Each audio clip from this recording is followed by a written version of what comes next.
কত ব্যথা কত ভাবে সয়ে সজে তুমি, তোমারি খুনে লাল তায়েফের ভূমি। ফেরেশতা এসে চায় ধ্বংসের হুকুম, লৌহ মাখা মোহাম্মদ প্রাণে হাসরাত। হে আল্লাহ ক্ষমা করো এ তায়েফবাসী,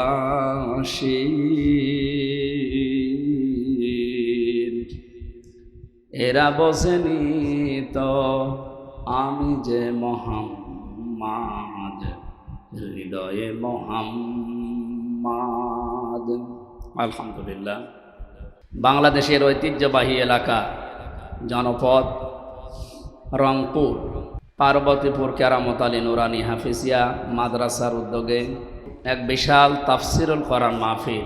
এ বাংলাদেশকে স্বাধীন মুক্তভাবে আমাদের সামনে যারা রেখে গেলেন, বৈষম্য বিরোধী ছাত্র আন্দোলনের ভাই এবং বোনেরা, বিশেষ করে রংপুরের বীর সন্তান শহীদ আবু সাঈদ,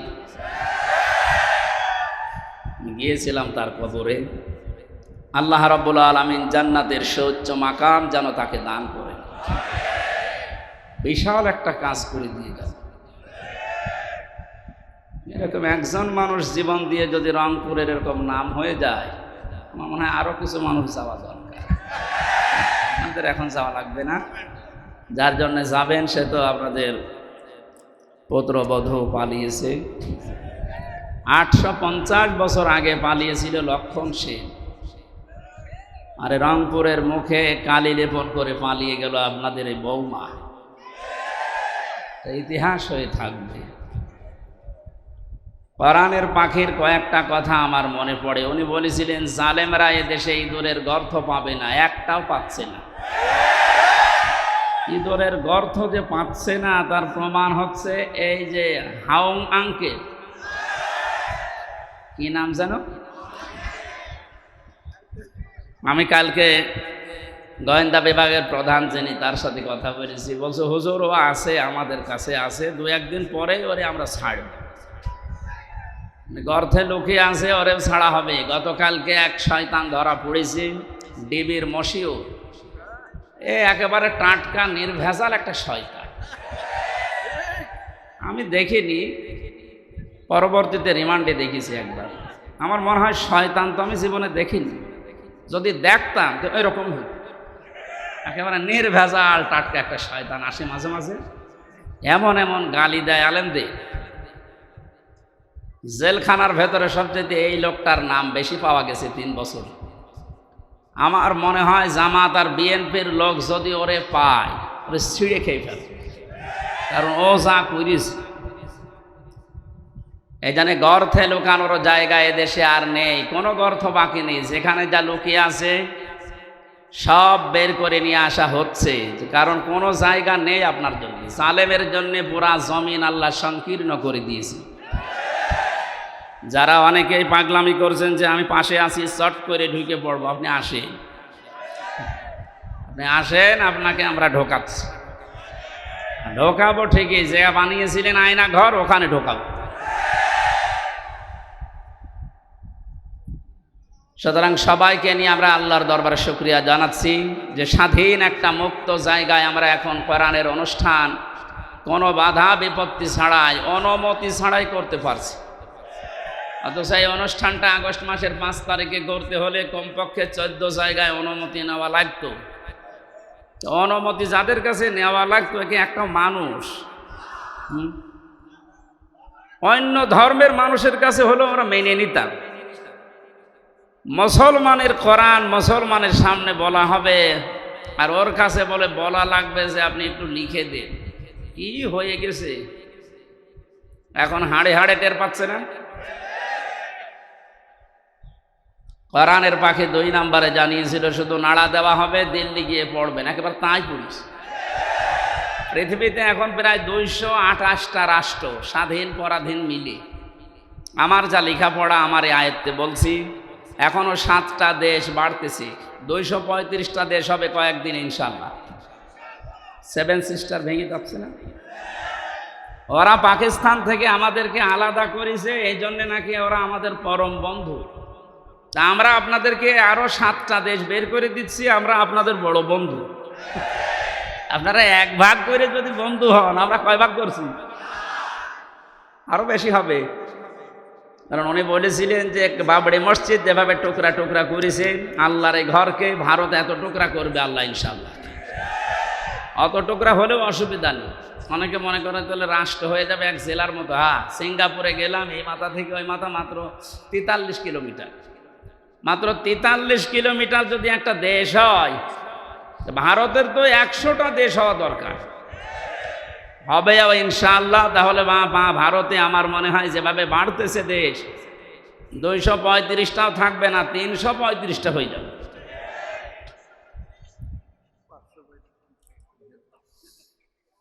ওনার আর একটা স্বপ্নের কথা বলছে। উনি জানিয়েছিলেন এই দেশে জালেমদের নাকের উপরে কালেমার পতাকা পথ পথ করে উড়বে।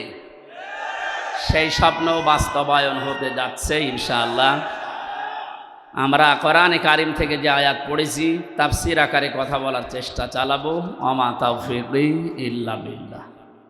শুনতে এসেছি কোরআনে কারিম কি বলেন তো?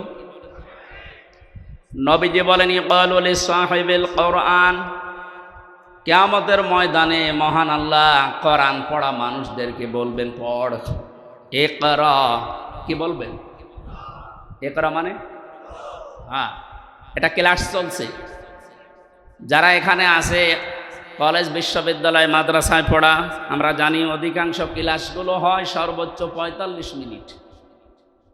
45 মিনিট ক্লাস হয় এই কারণে, কারণ যারা ক্লাস নেয় বিশ্ববিদ্যালয়ে কলেজে এদের যোগ্যতা নেই, এই জন্য 45 মিনিটে শেষ করে দেয়। অবশ্য ঠিক।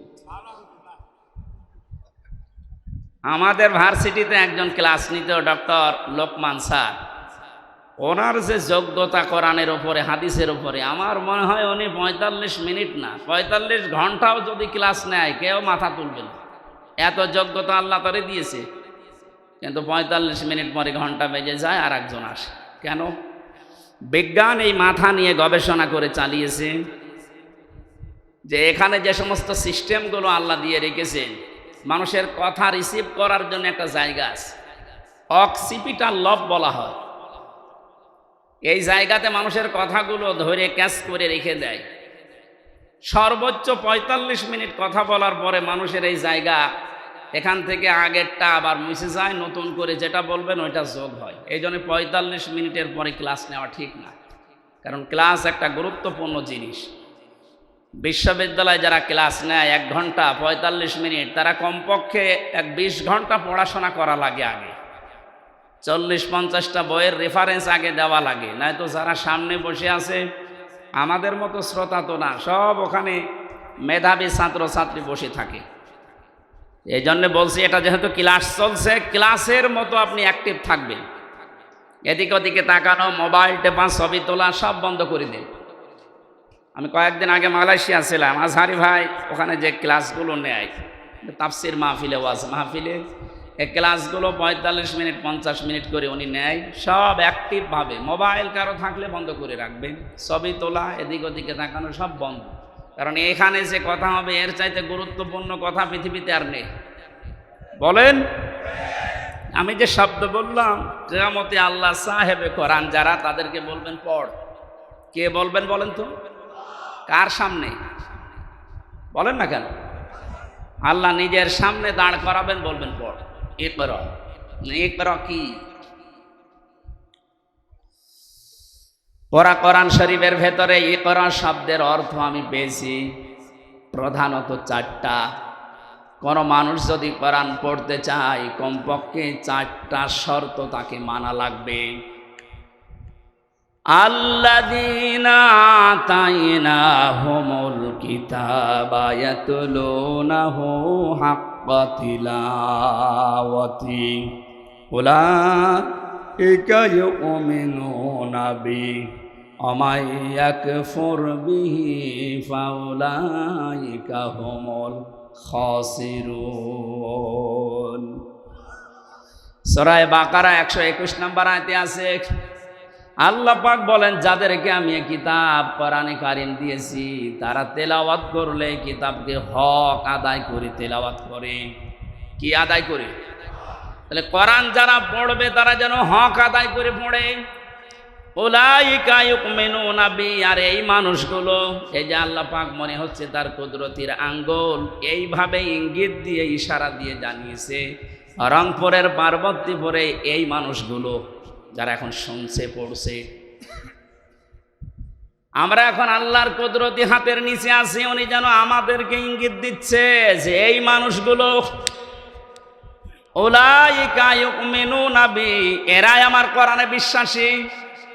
অমাই ইয়াকফুর বিহি, এখন যে ব্যাখ্যাটা বলবো এর ভেতরে যদি আপনার পড়া না মেলে, ফাউলাইকা হুমুল খাসিরুন, ওই মানুষটা আমার কোরআনে বিশ্বাসও করে না, তারা ক্ষতিগ্রস্ত। বলেন নাউজুবিল্লাহ। শিক্ষিত মানুষ যারা আছেন এবার মিলাবেন, কোরআন যদি কেউ হক আদায় করে পড়ে সে আল্লাহর কোরআনে বিশ্বাসী, হক আদায় করে না পড়লে সে আল্লাহর কোরআনে বিশ্বাসী না। কোরআন যারা বিশ্বাস করে না তারা কাফের। এই কথা বলছে না কেন? চারটা শর্তের প্রথম হচ্ছে আপনাকে তেলাওয়াত করা লাগবে শুদ্ধ করে। বাংলাদেশে একটা সমস্যা হয়ে দাঁড়িয়েছে, 100 জনের 95 জন কোরআন শরীফ শুদ্ধ করে পড়তে পারে না। প্রথমটায় তো ধরা খেয়ে যাচ্ছি আমরা। এজন্য শিক্ষা ব্যবস্থা যেখানে যেটা আছে, সে মাদ্রাসার নাম হোক, স্কুলের নাম হোক, মডেল নাম হোক, কিন্ডারগার্টেন হোক, যাই হোক, এখানে 100 মার্কের কোরআনে কারিম আমরা বাধ্যতামূলক চাই। আমরা কোরআনে কারিম হক আদায় করে পড়তে হলে এটা শুদ্ধ করে পড়ার নিয়ম করতে হবে। শিক্ষা ব্যবস্থায় 15.5 বছরে এমন ভাবে ধ্বংস করে দিয়েছে, আমি একটা একটা করে পয়েন্ট আকারে বলতে গেলে আপনি এখনই উঠে দাঁড়িয়ে পড়বেন। এই জন্য আমরা যেখানে যে প্রতিষ্ঠান গড়ে তুলছি, আজকের এই যে নুরানি ক্যাডেট হাফেজিয়া মাদ্রাসা, এখানে আমি জানি শুদ্ধ করে পড়ানো হয়। আরাতিলিল কোরআন তারতিলা, আল্লাহ পাক বলেন কোরআন পড়তে হলে স্পষ্টভাবে, সহি শুদ্ধভাবে, তারতিলের সাথে থেমে থেমে পড়ো। এই নির্দেশ কার? তাহলে আমরা প্রথম বুঝলাম, 1 নম্বরে যদি কেউ কোরআন পড়তে চায় হক আদায় করে, তাকে শুদ্ধ করে পড়া লাগবে। দ্বিতীয় নম্বরে, শুধু শুদ্ধ করে পড়লেই হবে না, এটা আপনাকে বুঝতে হবে। ফেরাউন তার রাজত্বে নিজেকে খোদা দাবি করার জন্য যে পয়েন্টগুলো সামনে এনেছিল, সেটার দ্বিতীয় পয়েন্ট ছিল এই, আসমানি কিতাব জনগণকে বুঝতে দেওয়া যাবে না। আমার মনে হয় 1000 বছর পর অনেকেই হামানের মতো মন্ত্রীর পরামর্শে, উপদেষ্টাদের পরামর্শে, লেডি ফিরাউন দুনিয়ায় যারা এসেছিল, তারাও আল্লাহর আসমানি কিতাব কোরআনে কারিমকে বোঝার পথ বন্ধ করে দিচ্ছিল। মানে দিয়েছে। কোরআন বোঝার মতো কোনো ইনস্টিটিউট দেশে খোলা হয় না, কোরআন গবেষণা করার মতো কোনো প্রতিষ্ঠান দেশে বানানো হয় না।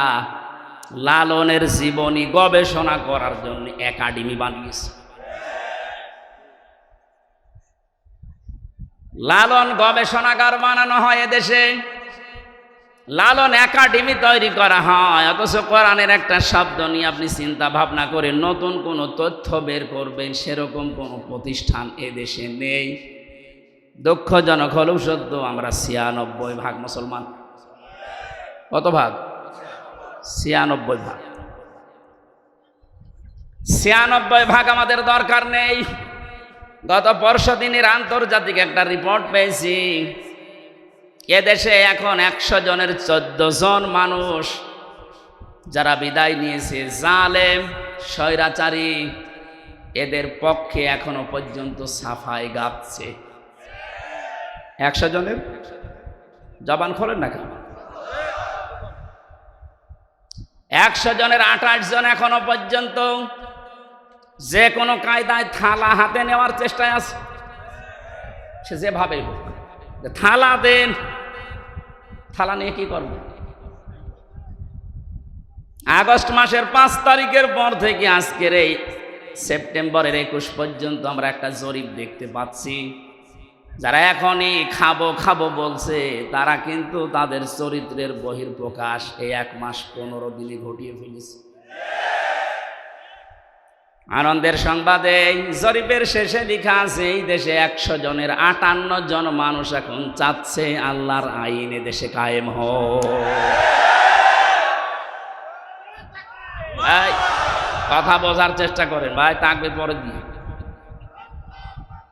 যে মানুষগুলো চাচ্ছে দেশে 100 ভাগের 58 জন মানুষ আল্লাহর জমিনে আল্লাহর দিন কায়েম হয়ে যাক, তাহলে যে যার অধিকার ফিরে পাবে, তাদের মুখ দিয়েই শোনেন তারা বলছে ভাই ওনাদেরকে একটু সময় দেন না কেন?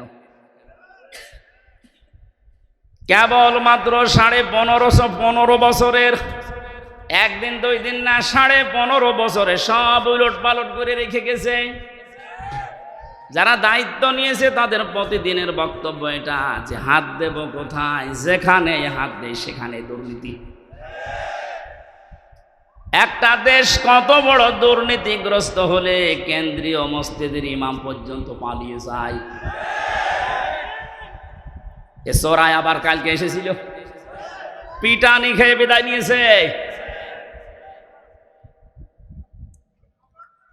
মসজিদের ইমাম পালিয়ে গেছে, ও যদি আবার ফিরে আসলে এইরকম অবস্থা হয়, তুমি চট করে ঢুকে পড়বা আর তোমার কিছুই হবে না। আসো, কথা বলেন না কেন? কিচ্ছু লাগবে না ভাই, যে খায় তাদেরকে দিয়ে দেন। এই কথা বলবেন না, যে যেখানে আছেন ওখানে বসেন। এক লোক বিবাহ করার পরে বাসর রাতে স্ত্রী রেখে একটু বাইরে গেছে। দাদি শাশুড়ি এসে বলছে কি গো, আমার পুতি চাই। বউ বলছে দাদি শাশুড়ি আপনি দোয়া করেন, আপনাকে সংবাদ আমি দেব। কিছুক্ষণ পরে শাশুড়ি এসে বলছে কি গো বৌমা, আমার নাতি চাই। বলছে মা আপনি দোয়া করেন।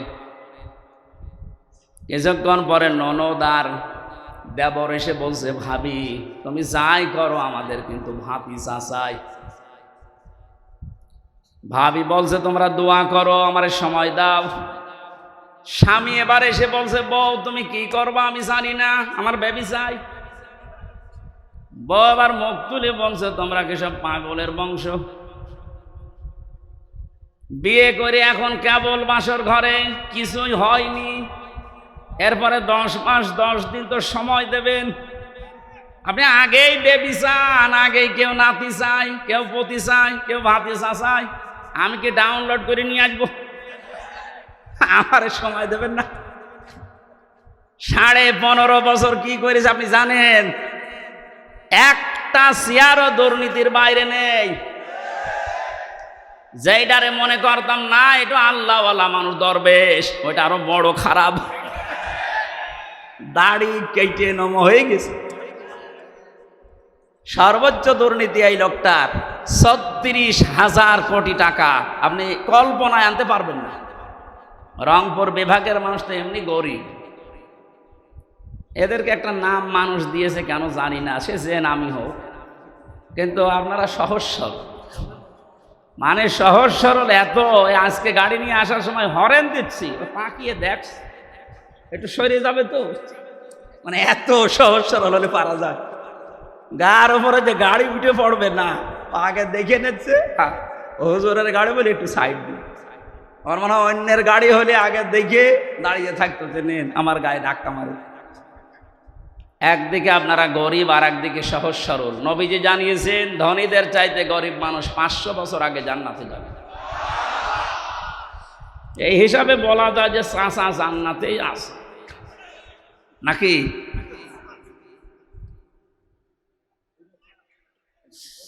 আমার ভাইরা যারা দায়িত্ব পেয়েছে সংস্কারের জন্য, যখন ছাত্ররা আপনাদের হাতে দিয়েছে খুব তাড়াতাড়ি করেন, এদেশের কোনো চেয়ার যেন বাকি না থাকে, সবগুলো সংস্কার করেন। কারণ এই জালেমদের দোসর এইগুলো। 1628টা চেয়ার ছিল বাংলাদেশে, মেন চেয়ার ওইগুলো। ওই চেয়ারগুলো দিয়ে এ দেশ পরিচালিত হতো, আর ডিরেকশন আর তো দাদার কাছ থেকে। সুতরাং আমরা চাই এদেশের এই 1628টা চেয়ারের একটা চেয়ারেও যেন কোনো জালেম না থাকে, জালেমের দোসররা না থাকে, সবগুলো সংস্কার করে নতুন মানুষ এনে বসান। হ্যাঁ, কথা বলেন না কেন? এটা করার জন্য আপনাকে সময় কিছুদিন দেওয়া লাগবে না, 10 মাস 10 দিন, নাই তো কি ফিলাক্সিলট করে নিয়ে আসবে। এখনই খালি বারবার যে দেন থালা, থালা দেন, থালা নিয়ে করবেন কি? এ অবস্থায় যদি আবার ছেড়ে দেয় তাহলে এই 15 বছরের মতো দিনের ভোট রাতি হয়ে যাবে। এজন্য সংস্কার যখন চলছে, আমরা আহ্বান জানাই যারা দায়িত্বে আছেন, আপনারা একটা সম্মানজনক সময় নিয়ে তাড়াতাড়ি সংস্কার করেন। একটা জালেমের দোসরকেও আমরা আর দেখতে চাই না। আল্লামা মামুনুল হক কয়েকদিন আগে ঘোষণা দিয়েছেন, এই দেশে যেই মানুষগুলো জুলুম করেছে 1628টা, এর বাকি যারা জেলায়, উপজেলায়, থানায়, ইউনিয়নে যারা জালেম বলে চিহ্নিত, এদের ছবি মোড়ে মোড়ে টাঙিয়ে দেন, যেন জালেমরা কিয়ামতের আগে দেশে আসতে না পারে। এই দাবি আপনারা করেন না? কিয়ামতের আগে দেশে আর জালেমরা আসতে পারবে না, সব ছবি টাঙিয়ে দেন।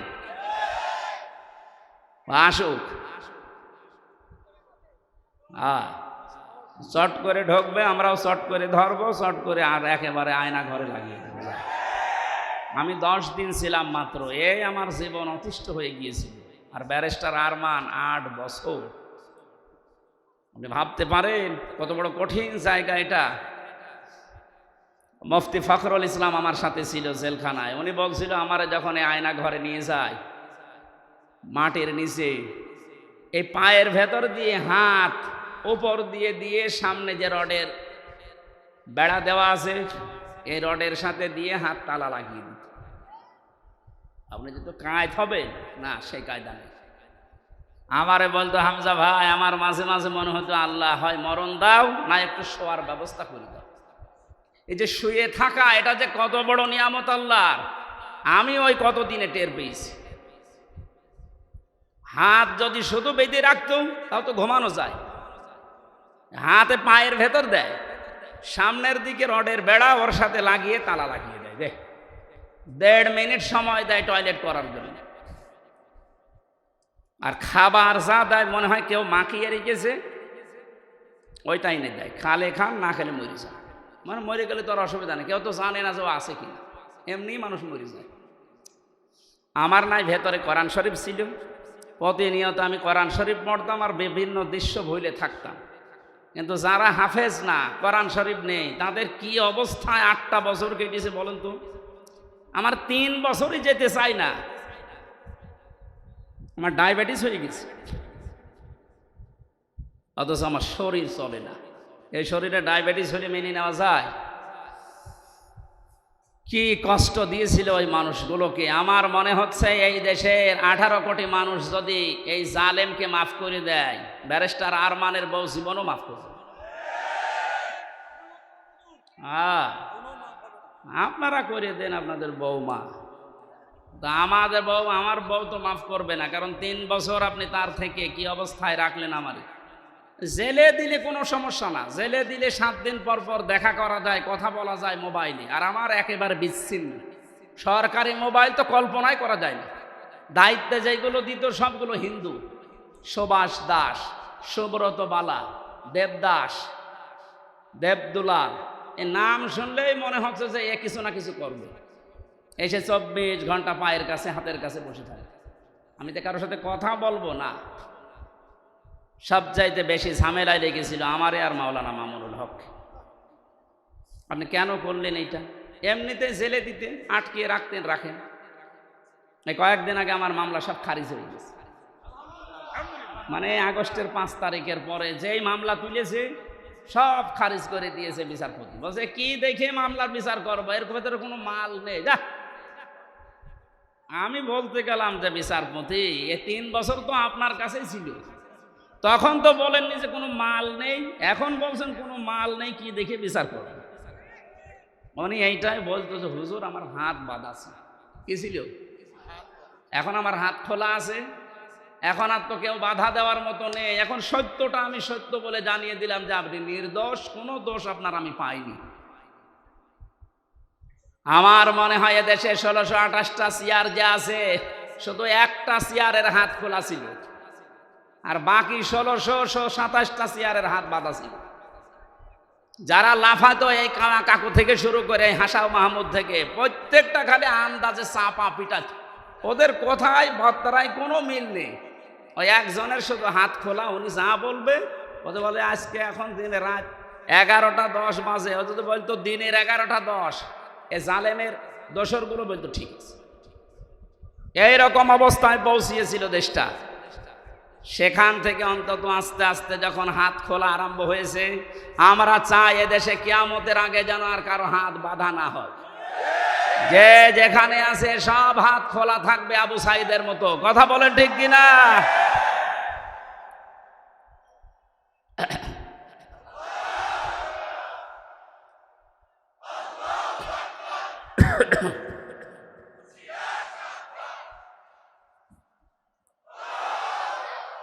দরুদ পড়ছি, সালাম পাঠাচ্ছি আমাদের নবী মুহাম্মদুর রাসূলুল্লাহ সাল্লাল্লাহু আলাইহি ওয়াসাল্লামের প্রতি। তার প্রথম শব্দ ছিল কিয়ামতের দিন আল্লাহ মানুষকে বলবেন পড়।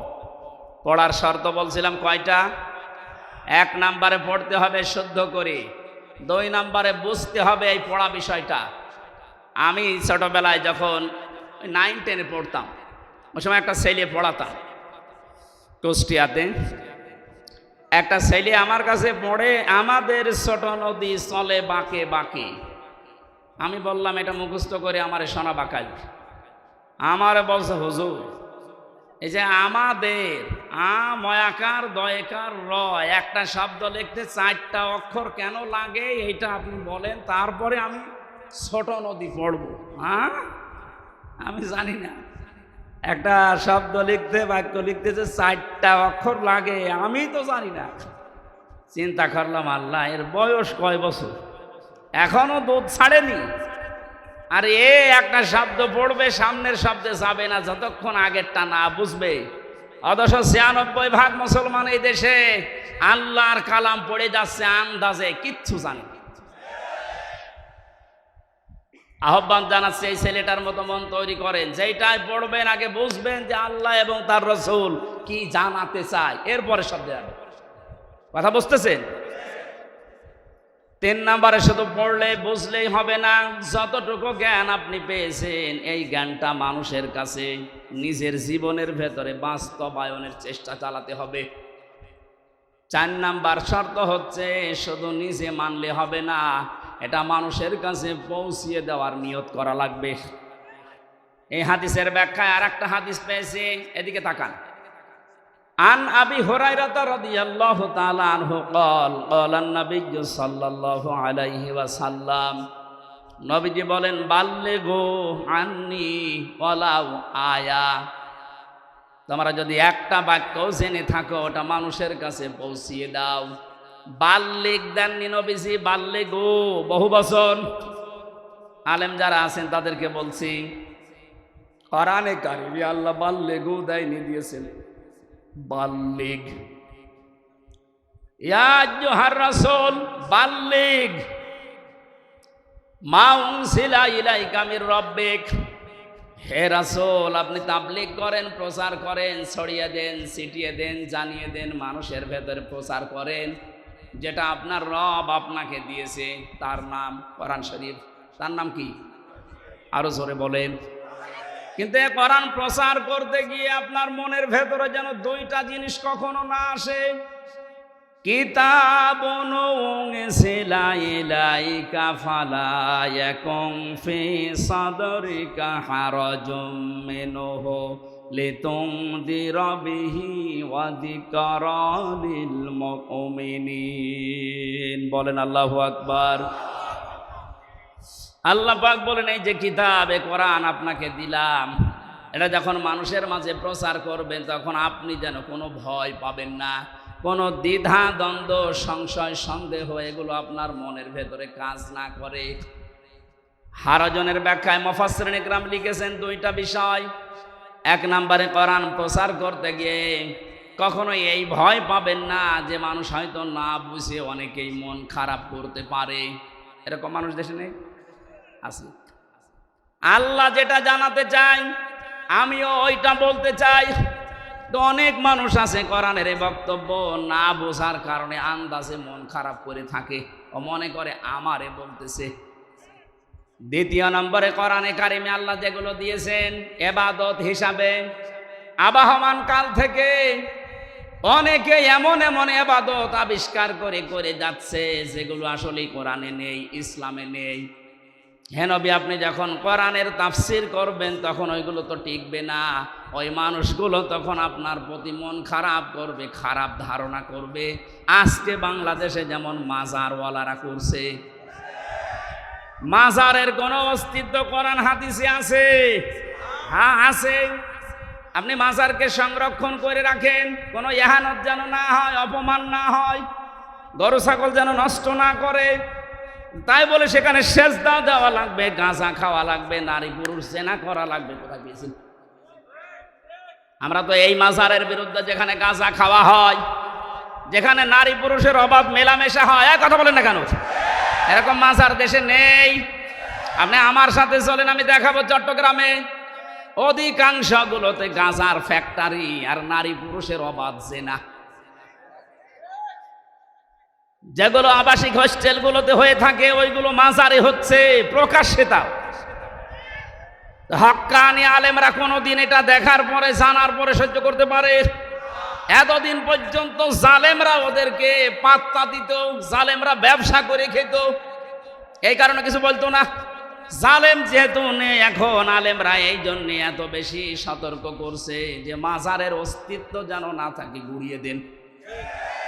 কারণ আলেমরা দেখে এসেছে যে হাজী সাহেব প্রধান অতিথি, সভাপতি, সভাসী হযরতে ওসমানের কবর আমি দেখেছি, খালি একটা পাথর দেওয়া আছে, বোঝা যাচ্ছে না। আর বাংলাদেশে গরু ছাগল মরে গেলেও কবর 3 তলা হয়। হযরতে ওসমানের মতো দামি মানুষ আপনার বাবা, যার কবর পাকা করা লাগবে।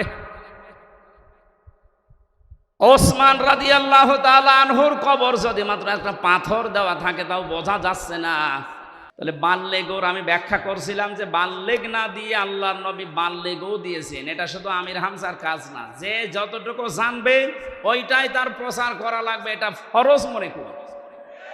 বাংলাদেশে এই দায়িত্ব যদি যিনি ছিলেন পালিয়েছে তিনি সহ যে সেখানে আমরা আছি মুসলমান যারা দাবি করি, প্রত্যেকে নবীর এই কথাকে যদি ফরজ মনে করে পালন করতে পারতাম, এই 15.5 বছরে কোনো কোরআনের মাহফিল বন্ধ হতো না। কারণ সবাই আমি প্রচার করি, যে যতটুকু জানি বাধা দেবে কে? বাধা দেবে তারও তো প্রচার করা ফরজ। কথা বলে না কেন? আমরা এই হাদিস না বোঝার কারণে আজ বহু বাধার সম্মুখীন হয়েছিলাম। এখন এটা যেহেতু মানুষ জানছে যে আমি যদি জানি কুল হুয়াল্লাহু আহাদ, এইটাও প্রচার করা নামাজের মতো ফরজ। তাহলে কোরআন পড়তে হবে। এই করার ব্যাখ্যা বললাম 4টা: শুদ্ধ করে পড়া, নিজে বোঝা, নিজে ওর ওপরে কাজ করা, আর এটা মানুষের কাছে পৌঁছিয়ে দেওয়া। আল্লাহ এই 4টা শর্ত যারা মানে তাদেরকেই বলেন উলাইকা ইউমিনুনা বি, এরাই কোরআনে বিশ্বাসী। আর এই 4টা যারা মানে না, শুদ্ধ করে হয়তো পড়ায় কিন্তু বোঝে না, বুঝলেও হয়তো ওটা জীবনে মানে না, মানলেও এটা যে প্রচার করা লাগবে এই কাজে সে নেই, এটাকে সে ফিতনা মনে করে না। প্রচার করতে গেলে না জানে আবার কে কি মনে করে, মন খারাপ করে কিনা, না বুঝে আবার উল্টাপাল্টা ধারণা আসে কিনা, সমস্যা হয় কিনা, এই জন্যই তো অনেকে চুপ থাকে। কথা বলেন। আমার রিমান্ডে 10 দিনই একই প্রশ্ন করেছিল যে অত বেশি বলার দরকার কি? আপনি চুপ থাকতে পারেন না, তাহলে তার এই মাটির নিচে আসা লাগে না। তাহলে ওরাও জানতো যেটা প্রচার করা, ও যা বলে বানিয়ে তো বলে না, সঠিক কথাই বলে, কিন্তু ওর মুখ বন্ধ করা লাগবে। যেন এমন এমন কড়া কড়া কাজ করেছিল আমার সাথে, আমার 11 ঘন্টা টাঙিয়েছি, কালো কাপড় দিয়ে চোখ বেঁধে, সামনে না পেছনে হাত বেঁধে, ডান্ডা বেড়ি লাগিয়ে মাজায় দড়ি দিয়ে টাঙিয়েছি। 1-2 ঘন্টা 5 ঘন্টা 11 ঘন্টা আমার নামাজ পড়তেও দেয়নি। 4 ওয়াক্ত নামাজ আমি আন্দাজে পড়েছি, কারণ সব বাধা। 1.5 মিনিট 2 মিনিট সময় দিতে খালি পোশাক করে আসি, মাটির নিচে তো কিছু বোঝা যায় না। এরপরে শেষে যখন আর রাজি হয়নি, বলছে এই আকিজ গ্রুপে আমি চাকরি করতাম, আকিজের বিরুদ্ধে বলা লাগবে। সর্বশেষ বলেছিল জামাতে ইসলামী বাংলাদেশ এবং ছাত্র শিবিরের বিরুদ্ধে যে কথাগুলো লিখে দিলাম, ওরা জঙ্গি সংগঠন, এগুলো বলা লাগবে। যদি না বলেন আপনার বউ তুলে নিয়ে আনবে। বলেন কোথায় ওদের চরিত্র পৌঁছিয়েছিল। যেগুলো অফিসার ছিল আমার মনে হয় সবগুলো বাইরের দেশ থেকে ট্রেনিং দেওয়া। এদের চরিত্র এত খারাপ, আল্লাহর ভুল ধরতো মাঝে মাঝে। আরে ভাই তুই আমার মামলার বিষয়ে জিজ্ঞাসা কর যে এই বিষয়ে আপনি কিছু জানেন কিনা। না, ও আল্লাহর ভুল ধরে। অথচ মুসলমান, নাম জাহিদুল ইসলাম, নাম আতিকুল ইসলাম, শেখ ইমরান, ডিসি মান্না, আসাদুজ্জামান, মনিরুল ইসলাম, কি সুন্দর সুন্দর নাম দেখেছেন। আসাদুজ্জামান মানে কি? জামানার বাঘ। মনিরুল ইসলাম স্ট্যাটাস দিয়েছে কালকে, এই শয়তানরা যদি দেশের মানুষ ধরতে পারে, জঙ্গির নাটক সাজিয়ে বিনা কারণে হাজার হাজার মানুষের জীবন নষ্ট করছে। জঙ্গি কিসের জঙ্গি? হ্যাঁ, ওরা নিজেরাই জঙ্গি। এই দোষটাকে অন্যের ঘাড়ে চাপিয়ে কি করে দেশের ইসলামপন্থী যারা আছে তাদেরকে কাবু করা লাগবে, ঘায়েল করা লাগবে। আর বাইরের দেশকে এই ইস্যুটা কাজে লাগিয়ে কিভাবে অবৈধ ক্ষমতায় থাকা যায়, তাছাড়া কিচ্ছু না। 3 বছরে তো আমি কোনো জঙ্গি পাইনি। কয়েকজন আছে জেলখানা একটু উগ্র, জঙ্গি না। জঙ্গি কোথায় পাচ্ছেন? দেশে কিছু উগ্র মানুষ আছে, এই মানুষগুলোকে এরা জঙ্গি বলে বাইরের দেশকে দেখায় যে দেশে আছে। আমরা যদি না থাকি এ দেশ জাহান্নাম হয়ে যাবে। তোমরা থেকে কি করেছো? খালি টাকা পাচার করেছো। টাকাগুলো সব ফেরত নিয়ে আসা হবে। এ দাবি আপনি করেন না? কারো টাকা বাইরে না থাকবে, সব টাকা ফেরত নিয়ে আসা হবে। যারা টাকা আনতে পারবে না তাদের বউ ছেলে মেয়ে সব রাষ্ট্রের কাজে লাগানো হবে। আর ওদের 14 বংশ এ দেশে অবৈধ ঘোষণা করা হবে যদি টাকা বাইরে থেকে না নিয়ে আসতে পারে। টাকা আপনার বাবার টাকা নাকি? রংপুরের খেটে খাওয়া মানুষের এই ঘাম ঝরানো পয়সা আপনি 36,000 কোটি টাকা পাচার করলেন। আপনি মানুষ, আপনাকে তো 100 বার টুকরা করলেও এ দেশের মানুষের ঝাল মিটবে না। কালকে বাংলাদেশের সর্বোচ্চ জায়গায় যারা আছে তাদের ভেতরে একজন, আমি নাম নিলাম না, উনি ঘোষণা দিয়েছেন আল্লামা সাঈদীকে যেভাবে ফাঁসি দেওয়া হয়েছিল বিনা দোষে বিনা কারণে, ফাঁসির রায় দিতে তো পারেনি, শেষে যাবজ্জীবন দিয়েছে, আমৃত্যু দিয়েছে। কিন্তু যারা দিয়েছে ওদের বিরুদ্ধে একটাও মিথ্যা কথা বলা লাগবে না, শুধু সত্য কথা দিয়েও যদি বিচার করা যায় তবে 1000 বার ওকে ফাঁসি দেওয়া যাবে। 1000 বার। কি করেছেন আপনি নিজে নিজে ভাবে। অনেকে বলছে যে কিছুই করেনি, পদ্মা সেতু বানালো। কিসের পদ্মা সেতু বানিয়েছে? যা মেরে খেয়েছে। এই যে মসজিদের নাম বলে 560টা মসজিদ, আপনি জানেন সঠিক ইতিহাস? সৌদি আরব টাকা দিয়েছে, সেই টাকা দিয়ে মসজিদ বানিয়ে নিজের বাবার স্বপ্ন বলে চালাচ্ছে। যত স্বপ্ন সব তোমার বাবা দেখেছে, আর আমরা কি ঘুমাই? আমাদের স্বপ্ন নেই? কোরআনের পাখির যে স্বপ্ন ছিল ওই স্বপ্ন এখন বাস্তবে রূপ আসতেছে ইনশাআল্লাহ। যখন 100 জনের 58 জন চাচ্ছে আর কিছুদিন যেতে দেন, এই দেশের 100 জনের 100 জন মানুষই চাইবে আল্লাহর কোরআন দিয়ে দেশ চলুক। কারণ 53 বছর তো আমরা দেখলাম, একটু শোনেন, 53 বছরে বাবা চালিয়েছে, স্বামী চালিয়েছে, চাচা চালিয়েছে, ভাবি চালিয়েছে, বোনও চালিয়েছে, বাবু চালায়নি। আমরা দেখলাম কি হয়। এখন শুধু বাকি আছে আল্লাহর এই কোরআন দিয়ে দেশ চললে কেমন দেখা যায়, এটা আমরা দেখতে চাই। এই কথা বলেন না কেন? এটা দেখতে চাই না? এটা দেখবেন। এটা যদি কায়েম হয় তখন বুঝবেন যে কেমন সুন্দরভাবে দেশ চলছে। কেউ না খেয়ে থাকবেন ইনশাল্লাহ। আমরা যতটুকু আশা পাচ্ছি, দেখতে পাচ্ছি ভরসার জায়গা, এদেশের মানুষ যদি আর কয়েক % বেড়ে যায়, আর বাড়বে আমি ইচ্ছা করে আশা করছি। কারণ কয়েকদিন আগে 10 জন মুসলমান হয়ে গেল দিনাজপুর, এর আগে 2 জন চুয়াডাঙ্গা, এর আগে 1 জন গাইবান্ধা, এর আগে 1 জন এই চট্টগ্রামের কি লালদিঘি। হতেই আছে অমুসলিমরা, আর মুসলমানরা তো একেবারে ছোট জালেম আর মাঝারি জালেম ফিরে আসতেছে। কারণ বড়গুলো তো সব তালিকা করা, ও আসবে না।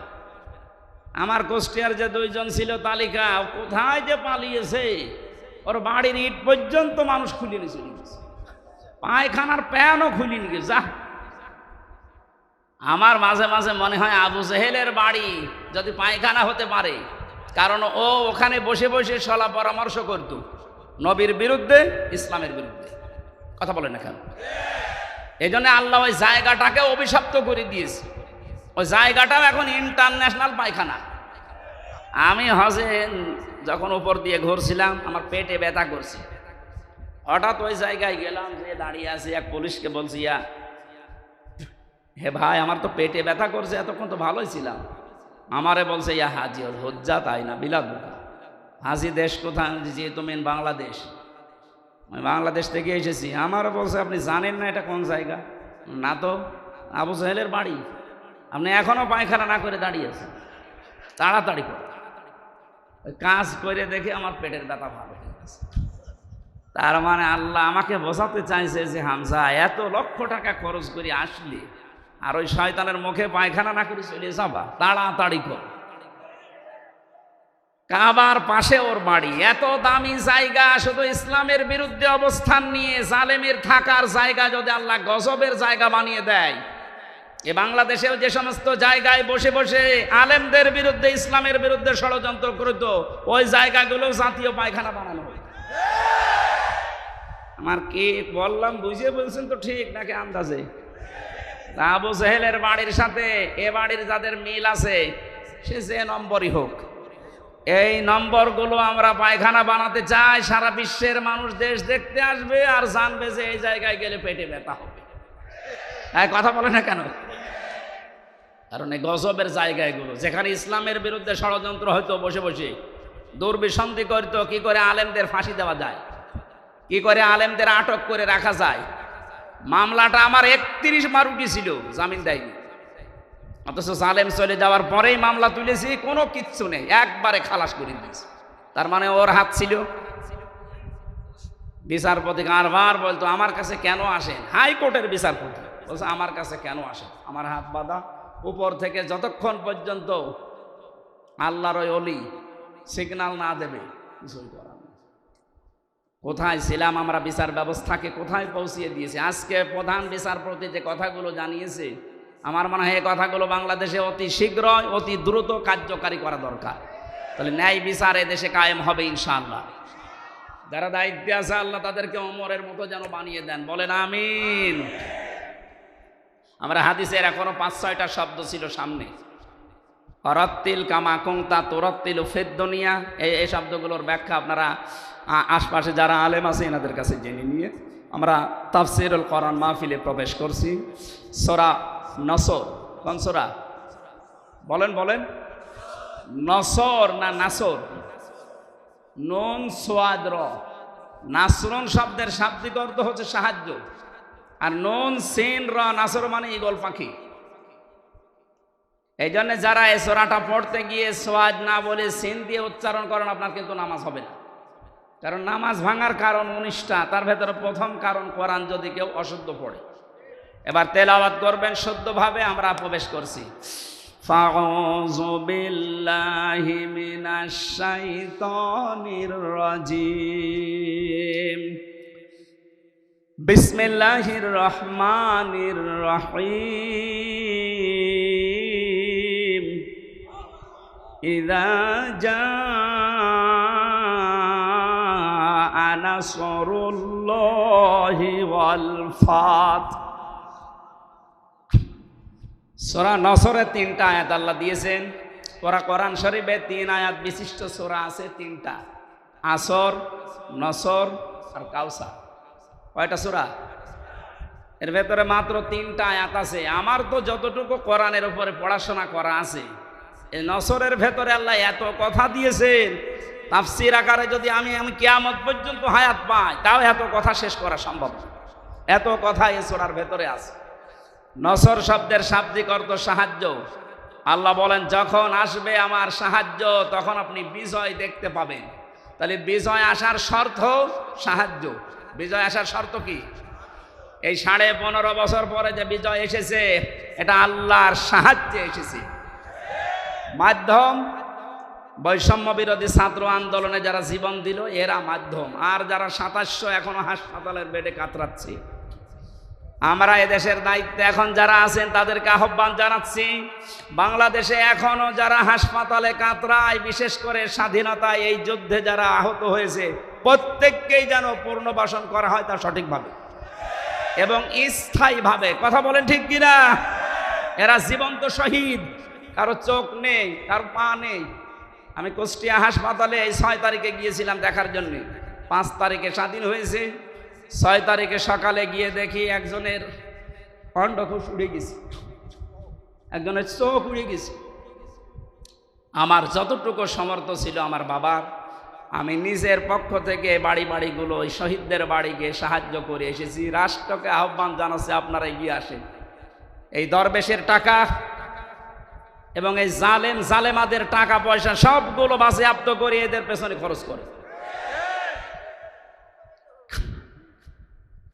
আমার ভাইরা, এজন্য যে বিজয় আমরা পেয়েছি এটা আল্লাহর সাহায্যে, তাছাড়া সম্ভব ছিল না। 15.5 বছর এদেশে বহু মানুষ চেষ্টা চালিয়েছে, পারে নাই। আমার মনে হচ্ছে আবু সাইদ, মুগ্ধ, রায়হান, আমিন সহ এই ছেলে মেয়েদেরকে আমার আল্লাহ পাক এই দেশে আবাবিল পাখির মতো পাঠিয়েছে।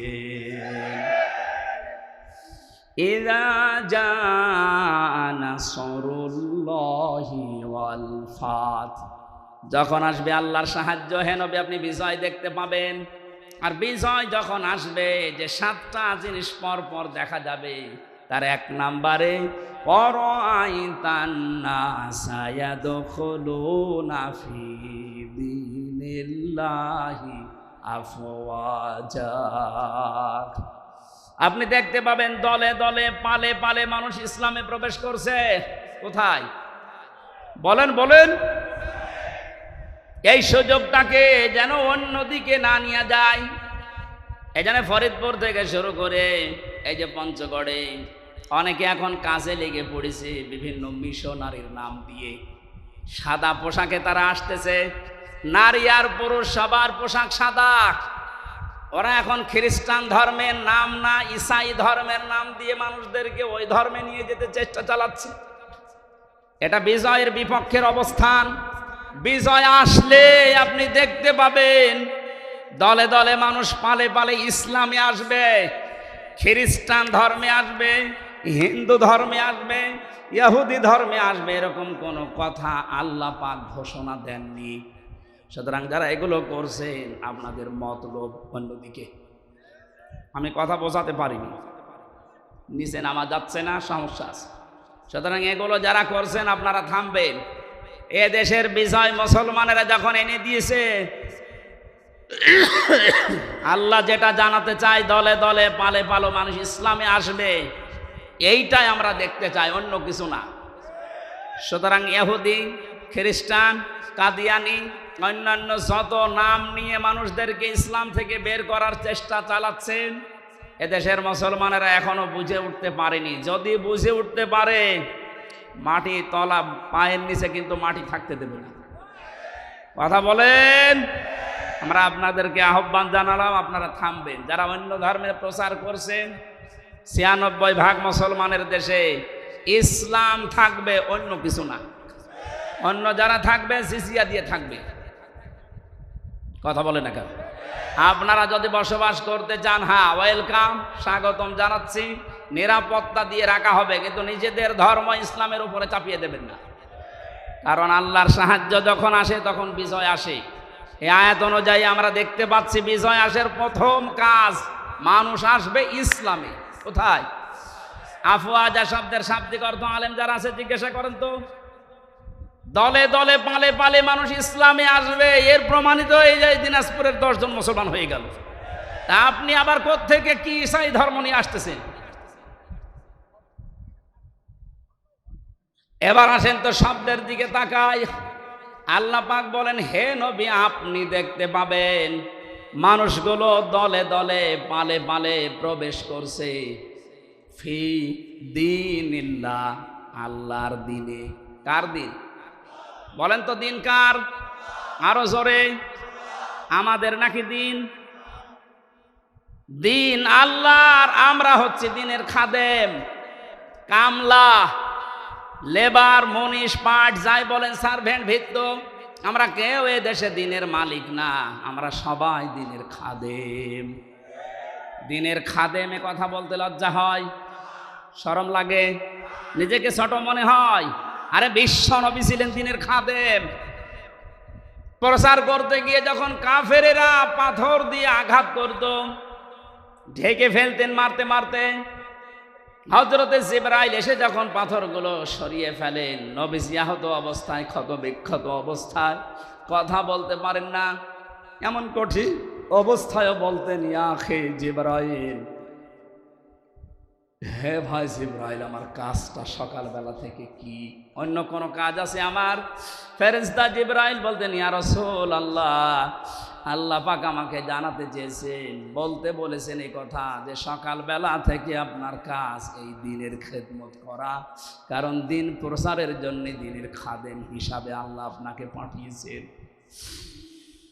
দিনের মালিক নবীজিও না, দিনের খাদেম ছিলেন তিনি। আমরাও দিনের খাদেম, বাস্তবতা এবার সামনে নিয়ে আসছি। আমরা আজ 53 বছরে দিনের খেদমত করছে এদেশের অনেক মুসলমানেরা, চেষ্টা চালাচ্ছে দিনের খেদমতের যে সমস্ত পর্যায়গুলো আছে, মানুষকে দিনের দিকে নিয়ে আসা, ডাকা, দিনকে আল্লাহর জমিনে কায়েম করা, যে যেভাবে পারছি আমরা চেষ্টা করছি। কিন্তু দেখতে পাচ্ছি আমাদের এই বাধা দেওয়ার জন্য অনেকে উঠে পড়ে লেগেছে। আজকের মাহফিলের সভাপতি বাবুল সাহেব, উনি যদি বলে আমাদের 10 জনকে যে আপনাদের আমরা কামলা নিলাম, আপনি এই 2 বিঘা জমি ধান লাগিয়ে দেন, আমরা 10 জন মিলে ধান লাগাচ্ছি, বিকাল 5টা পর্যন্ত আমাদের ডিউটি, উনি বিকাল 5টা এসে আমাদের বেতন দিয়ে দেবেন। বিকাল 5টা বাজতে আর মাত্র 10 মিনিট বাকি আছে, 10-12 জন মস্তান মোটর সাইকেল নিয়ে, অস্ত্র নিয়ে এসে বলছে ধান লাগানো যাবে না, যা লাগিয়েছেন সব আমরা তুলে ফেলবো। আমরা যারা কামলা আছি, খাদেম আছি, আমরা যারা লেবার আছি, আমরা বলবো ভাই আপনারা ধান তুলে ফেলবেন, অসুবিধা নেই, কারণ ধানের মালিকও আমরা না, এ জমির মালিকও আমরা না। কথা বলেন এখানে আমাদের একটা উদ্দেশ্য আছে, এখানে কাজ করার উদ্দেশ্যটা হচ্ছে এই জমিন যার, তিনি এখানে নেই, কিন্তু আমরা হচ্ছে পাহারাদার। এ ধান আমরা বহু কষ্ট করে লাগিয়েছি সারাদিন।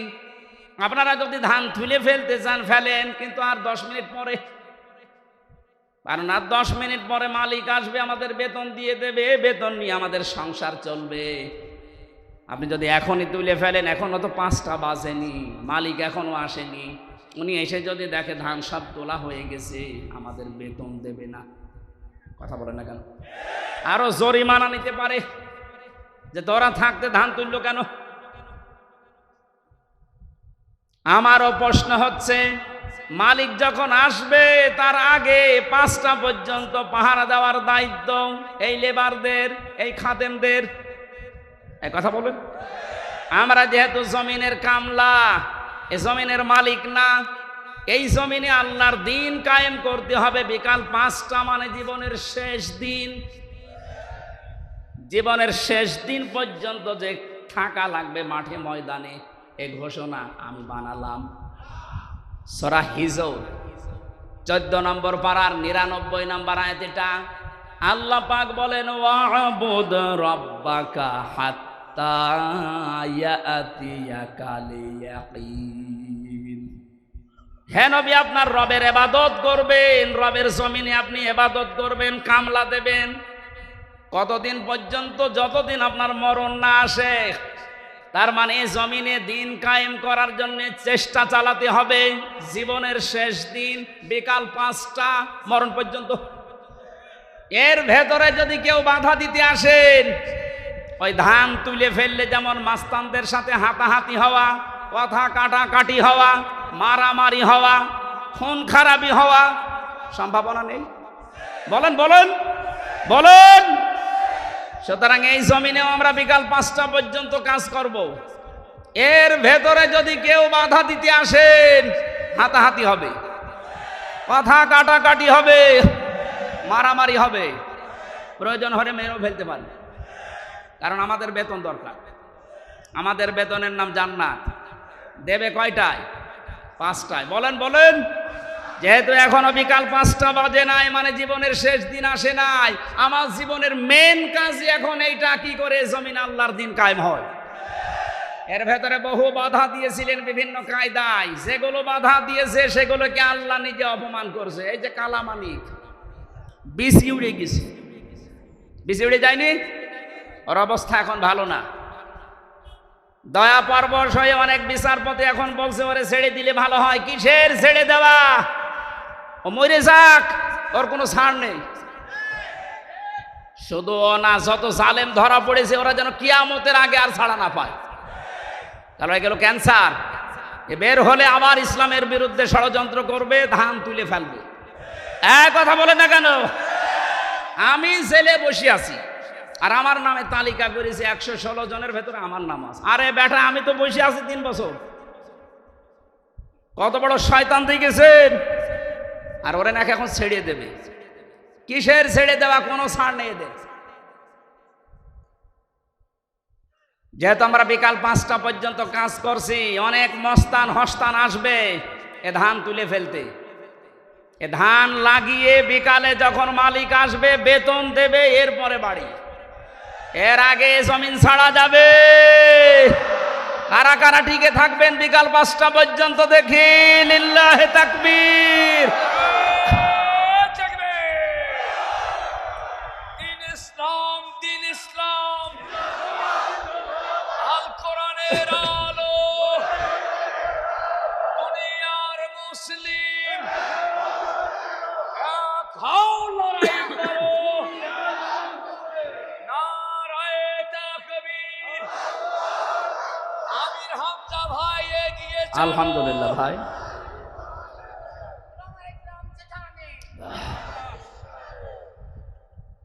হ্যাঁ, আমাদের একজন উপদেষ্টা গতকালকে জানিয়েছেন এদেশকে সংস্কারের জন্য ওলামা একরামের ভূমিকা রাখতে হবে এবং রাখার সুযোগ দিতে হবে। সুতরাং ওনার কথায় আমি সাপোর্ট দিচ্ছি। এদেশে আলেমরা যেন ভালো ভালো জায়গায় যায়। ধর্ম উপদেষ্টা উনি ঘোষণা দিয়েছে এদেশের আলেম এবং মাদ্রাসায় যারা পড়ে, শুধুমাত্র মাদ্রাসা আর মসজিদ নিয়ে থাকলে হবে না, স্বপ্ন দেখতে হবে কিভাবে রাষ্ট্র চালানো যায়। কোনো মহিলার দরকার নেই। আমরা চাই এই সমস্ত জায়গাতে যেন পুরুষ মানুষের, এবং যে পুরুষ আল্লাহ রসুলকে বিশ্বাস করে দুনিয়া চলে, তাদেরকে এই জায়গায় আমরা চাই। কথা বলেন। তাই বলে ফরিদউদ্দিন মাসুদের মতো মানুষ না, রুহুল আমিনের মতো মানুষ না। এগুলো আলেম নামে ক্যান্সার।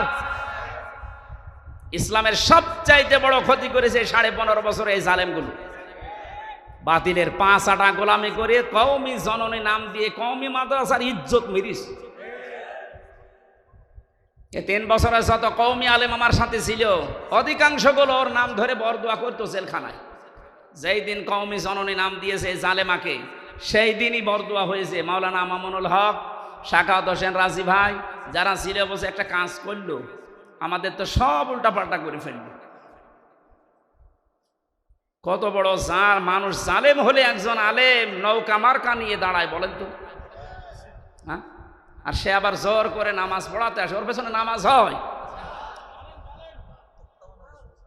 যে লোকটা নৌকা মার্কা নিয়ে ভোটে দাঁড়াতে পারে, ওর পেছনে নামাজ হয় কি করে? আমার মনে হয় নৌকা মার্কা না নিয়েও যদি কুকুর মার্কা নিত, তা অন্তত একটা পদে থাকতো। কি মার্কা নিয়েছে বলেন তো? একটা মার্কা হইল ইয়াজিদ। এই নামটা যেমন গালি হয়ে গেছে, আমার মনে হয় এদেশে অনেকের নাম এখন সামনে কালের আবর্তনে গালি হয়ে যাবে। আপনি যদি হিন্দুকেও বলেন ভাই 5,000 টাকা দেবো ছেলের নাম ইয়াজিদ রাখেন, বলো এই এটা নাম হইল তো গালি। কাউকে যদি বলে ওই ইয়াজিদের বাচ্চা, ওই এমনি রেখে যাবে। দেখেন যে সময় আসতেছে, কিছুদিন পরে যেই বলবেন আপনি অমকের বাচ্চা, ওই এমনি রেখে যাবে। বলবে না, আপনি দরকারে আমার কুকুরের বাচ্চা বলেন, তারপরও আমি ওই নামের বাচ্চা হতে রাজি না। মানুষ হয়তো না বুঝেও বলতে পারে। কেউ কেউ যদি শোনে, বলেন যে কুকুরও জানবে, ওকে টের পাচ্ছে সুতরাং এই আকালের আবর্তনে আমরা দেখতে পাচ্ছি আপনাদের নামও থাকবে না। 15.5 বছরে যেমন পরিচয় দিতে আমাদের ভয় পেতাম, এই যে অবস্থা 1 মাস 15 দিনে হয়েছে, এখন এ দেশে আমার সারা দেশ ঘোরা শেষ, একটা জেলাও আমার বাকি নেই। যা দেখতেছি এ দেশের 1 ইঞ্চি জায়গায় দাঁড়িয়ে কেউ কথা বলার সাহস এখন নেই যে আমি এই করি, বলতে পারবে? পিটিয়ে মেরে ফেলবে। আমার বংশের 100 জনের 98 জন ছিল ওই ওই ওই আগস্টের 5 তারিখের পরে বিকালবেলা আমারে বলছে, বাবাজি আমরা সব জামাতে ইসলামী হয়ে গেছি। হ্যাঁ, জামাতে ইসলাম? এতদিন কি করলেন? আমি 3টা বছর জেলে পড়ে আছি, কোনোদিন খোঁজও নেননি। আরো আমার বাবার কাছে যে টিটকারি দিত, তো ভালোই হয়েছে। এখন ঠেলা টের পান আপনি যে হঠাৎ করেই ঘুরে গেলেন। ছোটখাটো এবং মাঝারি ধরনের জালেম যারা সব ফিরে আসতেছে, কারণ এরা জানে যে এদেশে কিয়ামতের আগে অন্তত আর দাঁড় করানো আমাদের সম্ভব না, বুঝে ফেলেছে। এই জন্যই বলছি মোড়ে মোড়ে ছবি টাঙিয়ে দেন, ফেসবুকে দিয়ে দেন, যে এগুলো যেন দেশে আসতে না পারে, এলাকায় ঢুকতে না পারে। নূহ আলাইহিস সালামের ওই দোয়াই করছিল, তাদার আলাল আরদি মিনাল কাফিরিনা দাজ্জার, এদের আন্ডা বাচ্চা পর্যন্ত জমিনে থাকতে না পারে, কারণ ওর পেট থেকে যেটা আসবে ওটা ডবল হারামি হবে।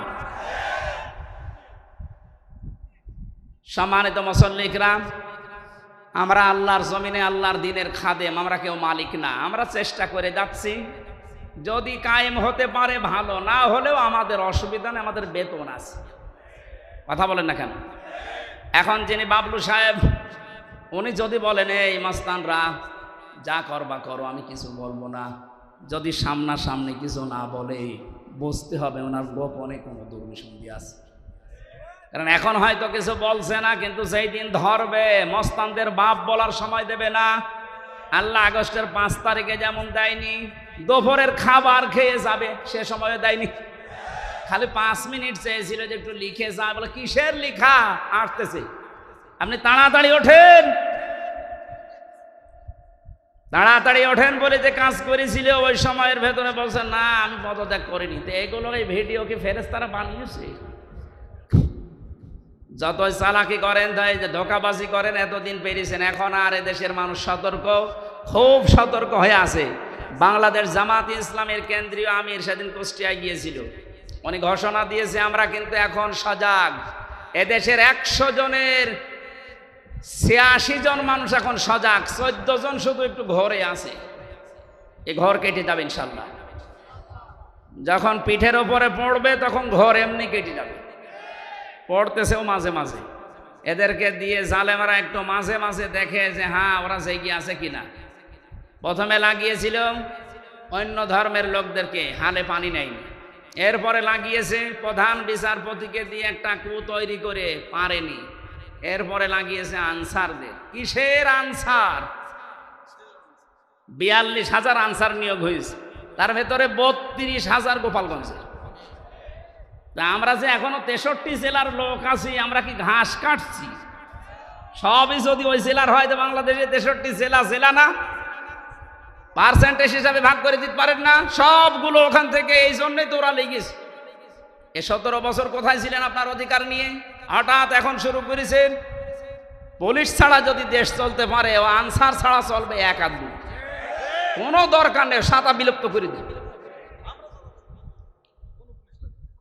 এই জন্য আমাদের উদ্দেশ্য হচ্ছে দিন কায়েম করা এদেশে, যেহেতু দিন আল্লাহ, আর আমরা সব কামলা, আমরা সব কামলা, খাদেম, লেবার, মনীষ, জন, পার্ট, সার্ভেন্ট, ভিত্ত যাই বলেন, আমরা চেষ্টা চালাচ্ছি আমাদের বেতনের জন্য। বিকাল 5টায় যখন আল্লাহ আমাদেরকে বেতন দেবে, বলবে যা ওয়াসিকাল্লাযীনা তাকাও রাব্বাহুম ইলাল জান্নাতি যুমারা, 70,000 গেট তৈরি হবে আমাদেরকে রিসিপশন করার জন্য। আজ এই দেশের নেতা যারা আসে বিভিন্ন জেলাতে, মন্ত্রী, এমপি, তাদের জন্য 8টা, 10টা, 15টা গেট হয়। আল্লাহ আল্লাহ আমরা এমন খাদেম আল্লাহর দ্বীনের 70,000 গেট আল্লাহ বানাবে। আল্লাহ যেন এই ভাগ্য আমাদের কপালে লেখেন, বলেন আমিন। সুতরাং বিজয় আসলে যে সমস্ত কাজ সামনে আসবে তার একটা আরম্ভ হয়ে গেছে। দিন যত যাচ্ছে এদেশে দিন কায়েম হোক, এটা অনেকেই চাচ্ছে। 58 ভাগ যখন হয়ে গেছে, এটা মিথ্যা নয়। ফাসাব্বিহ বিহামদি রব্বিকা ওয়াস্তাগফির। আমাদের কাজ এখন আল্লাহর কাছে ইস্তেগফার করা, নত হওয়া, বিনয়ী হওয়া, তার কাছে তওবা করে ফিরে আসা। ইন্নাহু কানা তাওয়াবা, অবশ্যই তিনি তওবা কবুলকারী। তওবা কবুল হওয়ার জন্য শর্ত আছে 3টা। কয়টা বলেন বলেন? 1 নম্বরে অপরাধ করার পরে স্বীকৃতি দেওয়া। আমি সহ যারা এখানে আছি, এই কান লাগান, আমরা প্রত্যেককে আল্লাহর কাছে এখন প্রকাশ্যে স্বীকৃতি দিচ্ছি যে আমরা অপরাধী। বলেন বলেন? আমরা অপরাধী না, আমরা গোপনে না, প্রকাশ্যে বলছি আল্লাহ আমরা অপরাধী। 2 নম্বরে আমরা অনুশোচনা করছি, অনুতপ্ত আমরা। 3 নম্বরে জীবনে যা ভুল করেছি ওই ভুলে আর কোনোদিন ফেরত যাব না। আল্লাহ আমাদের তাওবা অবশ্যই কবুল করবেন, কারণ তিনি গফুর, গফফার, সাত্তার সব নাম নিয়ে বসে আছেন।